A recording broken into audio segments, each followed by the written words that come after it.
Category में खेल रही थी। स्पर्धा के लिए विनेश का वजन 50 किलोग्राम होना अनिवार्य था। यूडब्ल्यूडब्ल्यू के नियमों और विनियमों के अनुसार सभी प्रतियोगिताओं के लिए संबंधित श्रेणी के लिए प्रत्येक सुबह वजन माप का आयोजन किया जाता है। अनुच्छेद 11 के अनुसार यदि कोई एथलीट वजन माप प्रथम अथवा द्वितीय में भाग नहीं लेता है अथवा असफल हो जाता है तो उसे प्रतियोगिता से बाहर कर दिया जाता है और बिना किसी रैंक के अंतिम स्थान पर रखा जाता है। 7 अगस्त 2024 को 50 किलोग्राम महिला कुश्ती के लिए वजन का निर्धारण 7:15 और 7:30 पेरिस समय के अनुसार रेपोचेज और फाइनल में भाग लेने वाले पहलवानों के लिए किया गया था। विनेश का वजन 50 किलो 100 ग्राम पाया गया, इसलिए वे स्पर्धा के लिए अयोग्य घोषित की गई। इस मामले को लेकर भारतीय ओलंपिक संघ ने अंतर्राष्ट्रीय कुश्ती संघ से कड़ा विरोध भी दर्ज किया है। नेशनल भारतीय ओलंपिक संघ की अध्यक्षा पीटी उषा भी अभी पेरिस में है। प्रधानमंत्री जी ने स्वयं उसके साथ बातचीत करके उचित कार्यवाही करने के लिए, उचित एक्शन लेने के लिए भी उसको कहा गया है। विनेश मंगलवार 6 अगस्त को 3 मुकाबले जीतकर 50 केजी रेसलिंग ओलंपिक में फाइनल में पहुंचने वाली पहली भारतीय महिला रेसलर बनी थी। सेमीफाइनल में उन्होंने क्यूबा की पहलवान गुजमान लोपेजी को, क्वार्टर फाइनल में यूक्रेन की ओक्साना लिवाच और प्री क्वार्टर फाइनल में वर्ल्ड चैंपियन जापान की यूई सुसाकी को 3-2 से मात दी थी। उन्हें बुधवार 7 अगस्त की रात करीब 10 बजे गोल्ड मेडल के अमेरिकी रेसलर सारा एन हिल्डरब्रांड से मुकाबला करना था। जहां तक उनकी तैयारी हेतु सहायता का प्रश्न है, भारत सरकार ने विनेश फोगाट की उनकी आवश्यकता के अनुसार हर संभव सहायता प्रदान की है।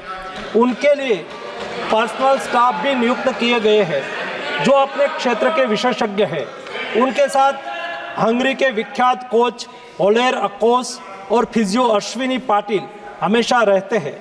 इनको ओलंपिक के लिए इनके अतिरिक्त व्यक्तिगत सहायक स्टाफ जैसे विभिन्न sparring partners, strength of conditioning विशेषज्ञ के लिए वित्तीय सहायता प्रदान की गई, जिसका विवरण इस प्रकार है। ओलेर अकोच कोच के रूप में उसके साथ थे, वैन पैट्रिक लॉम्बार्ड स्ट्रेंथ और कंडीशनिंग विशेषज्ञ, अश्विनी जीवन पाटिल फिजियोथेरापिस्ट, मयंक सिंह गरिया स्ट्रेंथ और कंडीशनिंग विशेषज्ञ, शुभम और अरविंद स्पारिंग पार्टनर। इनको पेरिस ओलंपिक चक्र के लिए कुल 70,45,775 की वित्तीय सहायता दी गई है, जिसका विवरण इस प्रकार है। स्पेन के ग्रेट पिक्स में भाग लेने के लिए वित्तीय सहायता, साथ ही 3 जुलाई से 13 जुलाई 2024 10 दिन तक मैड्रिड, स्पेन के अंतर्राष्ट्रीय प्रशिक्षण शिविर के लिए अतिरिक्त वित्तीय सहायता। इसके अलावा फ्रांस के बुलोन-sur-mer में पूर्व ओलंपिक प्रशिक्षण शिविर के लिए अतिरिक्त सहायता की है। 2024 अंतर्राष्ट्रीय कुश्ती संघ सेकंड रैंकिंग सीरीज में 6 जून से 9 जून 2024 4 दिन तक बुडापेस्ट हंगरी में भाग लेने के लिए और 10 जून से 21 जून 2024 तक टाटा ओलंपिक सेंटर हंगरी में अंतर्राष्ट्रीय प्रशिक्षण शिविर के लिए अतिरिक्त सहायक स्टाफ के लिए वित्तीय सहायता की है। स्ट्रेंथ और air conditioning coach mister Wayne Patrick Lombard के लिए टाटा ओलंपिक सेंटर हंगरी में 10 जून से 21 जून 2024 11 दिन तक अंतर्राष्ट्रीय प्रशिक्षण शिविर में भाग लेने के लिए भी वित्तीय सहायता की है। 13 जुलाई 2023 से 16 जुलाई 2023 4 दिन तक बुडापेस्ट हंगरी में 4th रैंकिंग सीरीज में भाग लेना और 10 से 16 जुलाई 2023 16 दिन तक बुडापेस्ट हंगरी में प्रशिक्षण शिविर हेतु इसको वित्तीय सहायता की है।